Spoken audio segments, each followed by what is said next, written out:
आप देख रहे हैं सहारा टुडे। हर पल खबरों से अपडेट रहने के लिए हमारे चैनल को अभी सब्सक्राइब करें, लाइक करें, फीडबैक जरूर दें और बेल आइकन जरूर दबा दें। शिक्षित बनो, संगठित रहो, संघर्ष करो, उसको हमें अमल में लाना चाहिए। इसके पूर्व आदमियों ने बहुत विस्तार रूप से बाबा साहब के बारे में बताया है।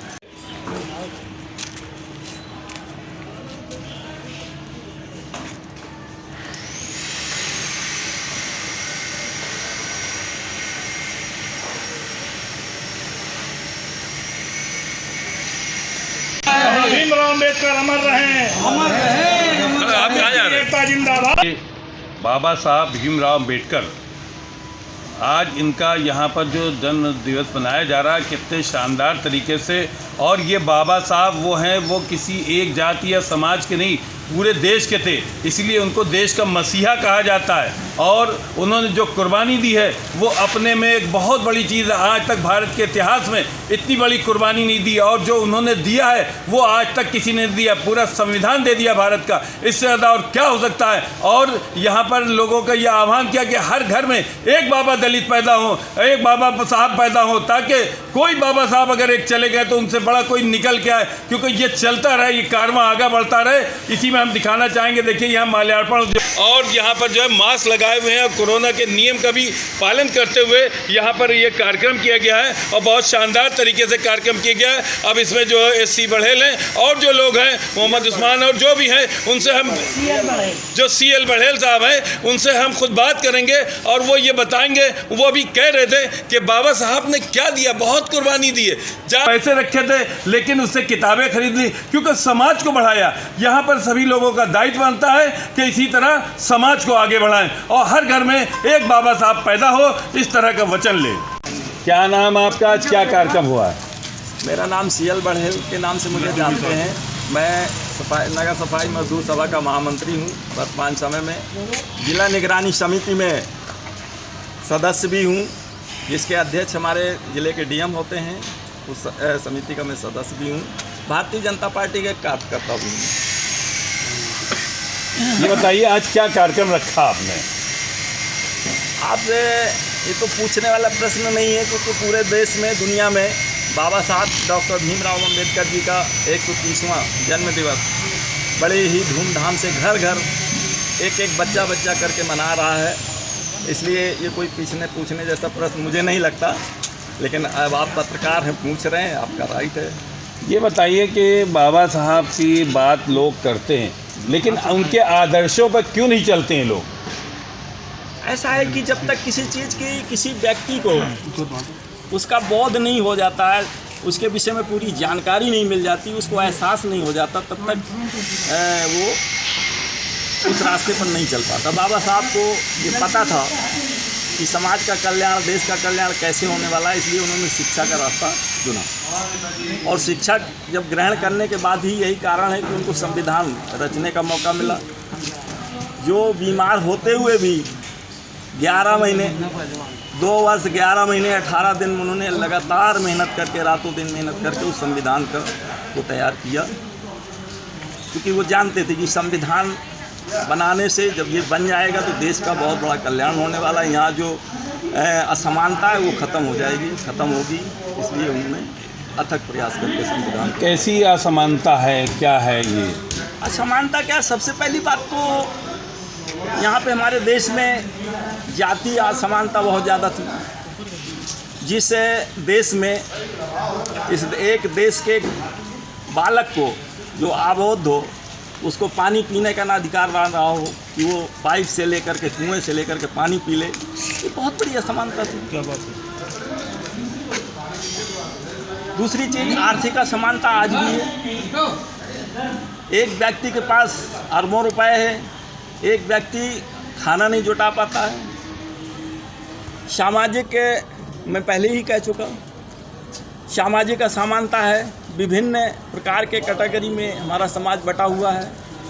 लिखा पढ़ी में बटा हुआ है, निम्न वर्गीय है, मध्यम वर्गीय है, उच्च वर्गीय है। इसी प्रकार से सामाजिक असमानता भी है। तो ये इसको बांटने वाले कौन हैं? अब इसको बांटने के लिए हमारे देश के ही इंसान हैं। कौन इंसान तो बहुत हैं। कौन लोग हैं वो ऐसे कैसे तत्व हैं जिनके लिए आप कह रहे हैं? जो लोग ऐसी भावना रखते हैं, जो लोग इसमें विश्वास करते हैं कि हमारे पास पूरी दौलत होनी चाहिए, हमारी ही जात का प्रभुत्व होना चाहिए देश में, जो लोग ऐसे विचार रखते हैं, सारी संपत्ति मेरे पास होनी चाहिए, जो व्यक्ति ऐसे विचार रखता है वो लोग चाहते हैं, ऐसे लोग जो ऐसे लोग हैं वो लोग चाहते हैं कि प्रभुत्व ये बना रहे हमारा। इनकी संख्या कितने % होगी? अब इनकी संख्या ज़्यादा नहीं, मैं तो समझता हूँ मुश्किल से 2-4% हो सकती है, इससे ज़्यादा। ये क्या आप पे भारी पड़ रहे हैं क्या? नहीं, भारी तो नहीं है, बस खाली हमारी सोच के कारण भारी पड़ रहे होंगे। तो जो संख्या बल में तो आप ज़्यादा हैं, सोच में वो है, लेकिन संख्या बल में तो आप हैं। भाई देखिए, कोई बताया नहीं मैंने पहले भी कि कोई भी चीज़ है सने सने खर्च होती है। मैं आज देख रहा था ईसा मसीह जी का एक वो आ रहा था सीरियल, कितने उत्पीड़न हुआ उनका, और उन्हीं के लोग कर रहे थे, चूँकि वो एक रास्ता दे रहे थे, एक मार्ग दे रहे थे लोगों को, और वो मार्ग लोगों को पसंद नहीं आ रहा था, तो वो मार भी सहे, उनको सूली में भी चढ़ा दिया गया, हंसते हंसते सूली में भी चढ़ गए, कील ठोक दी गई, पता नहीं कितने उत्पीड़न हुए, लेकिन उन्हें जन कल्याण उनके दिमाग में था, उसके लिए सब कुछ सहन करते रहे। बाबा साहब को स्पष्ट स्वीकार्यता इस देश में क्यों नहीं मिल रही है, जबकि उन्होंने देश को एक बहुत बड़ा वो दिया है, और एक जो ऐसा वरदान दिया है जो आज तक किसी ने नहीं दिया। देखिए, हम पहले ही कह चुका, अज्ञानतावश जो अज्ञानी लोग हैं वो लोग नहीं दे रहे हैं। नहीं तो ज्ञानी लोग भी हैं इसमें, तो ज्ञानी लोग दे रहे हैं, बाबा साहब को ज्ञानी लोग पसंद कर रहे हैं। नहीं वो लोग हैं जो पसंद ज्ञानी हो के और पसंद नहीं कर रहे हैं। नहीं, हम उनको ज्ञानी नहीं मानते हैं। अच्छा, जो लोग नहीं पसंद कर रहे हैं उनको हम ज्ञानी कैसे मान लें? एक विद्वान को, एक बुद्धिमान को, एक शिक्षित व्यक्ति को जो छोटा समझे, कमज़ोर समझे, गिरा हुआ समझे, तो उससे बड़ा गिरा हुआ कौन हो सकता है बताइए आप? तो हम उनको कैसे बुद्धिमान क्या मानते हैं ये जो है छोटा बड़ा ऊंच नीच भेदभाव अब भी है? बिल्कुल है, मानते हैं कि है, कहीं ना कहीं अंदर है, कहीं बाहर है। बाबा साहब के साथ भी यही हो रहा है। यही बाबा साहब के पास, बाबा साहब के तो अब बहुत लोग जो ऐसा मानते थे, मैं एक उदाहरण आपको दे रहा हूँ कि जो कालाराम मंदिर है नासिक में पड़ता है, ये जब बाबा साहब वहाँ गए थे तो उनके वंशज वहाँ पुजारी हुआ करते थे, और उन्होंने उनको वहाँ प्रवेश नहीं दिया था, उनके ऊपर पत्थर भी चला दिए गए थे। आज उनके परिवार के लोग बाबा साहब के भक्त हो गए। तो ये परिवर्तन है, मानसिक परिवर्तन है। लेकिन आज भी एक विशेष जाति को मंदिरों में जाने से रोका जाता है, आज भी वही प्रथा लागू है। बताए तो ये अज्ञानी लोग कर रहे हैं, ये अज्ञानता है।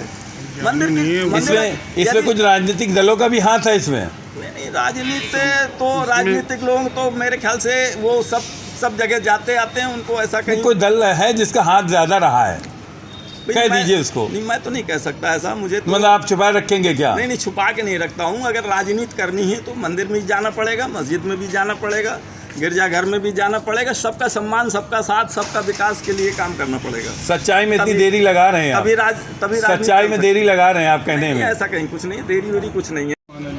आज ये क्या कार्यक्रम है, आगे क्या कहेंगे?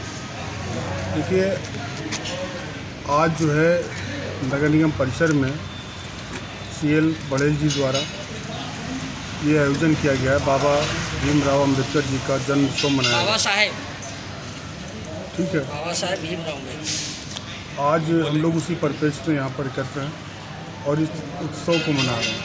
अभी आप एक सवाल कर रहे थे कि कौन से ऐसे लोग हैं जो इस तरह की भ्रांतियाँ रखते हैं। इस पर हम ये कहना चाहेंगे कि आज भी देश ने बाबा साहब को पूर्ण रूप से, उनके बताए हुए निर्देश और संविधान को पूर्ण रूप से स्वीकार नहीं किया। उसकी वजह से बहुत सारी जो विकृत शक्तियाँ हैं वो समाज को नुकसान पहुंचाने का कार्य कर रही हैं। जैसे कि देश में जो 40% जो समुदाय है वो समुदाय बाबा साहब को मानता है, उनकी नीतियों को मानता है, उस पर अनुसरण कर रहा है, कार्य कर रहा है। लेकिन 60% ऐसा समुदाय है जो राष्ट्रपति जी को हजम नहीं कर पाया, तो उनके अनुयायी या उनके लोगों को क्या हजम करेगा। पिछले दिनों मुझे याद है कि माननीय राष्ट्रपति महोदय किसी मंदिर में गए थे जहां उन्हें रोका गया। ये बहुत बड़ी बात थी। इस पर अगर मैं स्वयं इस पद पर होता तो शायद इस पद से मैं मुक्ति पा लेता, क्योंकि जिस देश में महामहिम का सम्मान नहीं है, उस देश में उनकी बाबा साहब की नीतियों का क्या सम्मान हो रहा है, ये दुखद बेहद दुखद बात है और निंदाजनक बात है। फिर भी राष्ट्र इस पर शांति बनाए रखा और जिस पर बहुत तरह कोहराम होना चाहिए था, विवाद होना चाहिए और दोषियों के विरुद्ध चाहे वो किसी समुदाय का उस पर कार्रवाई होनी चाहिए, जो नहीं हुआ, जिसकी वजह से कुछ समाज विरोधी तत्व आगे बढ़ रहे हैं और इस समुदाय के पेट में चूरा भरने का काम कर रहे हैं। बहुत अच्छे। आप देख रहे हैं सहारा टुडे, हर पल खबरों से अपडेट रहने के लिए हमारे चैनल को अभी सब्सक्राइब करें, लाइक करें।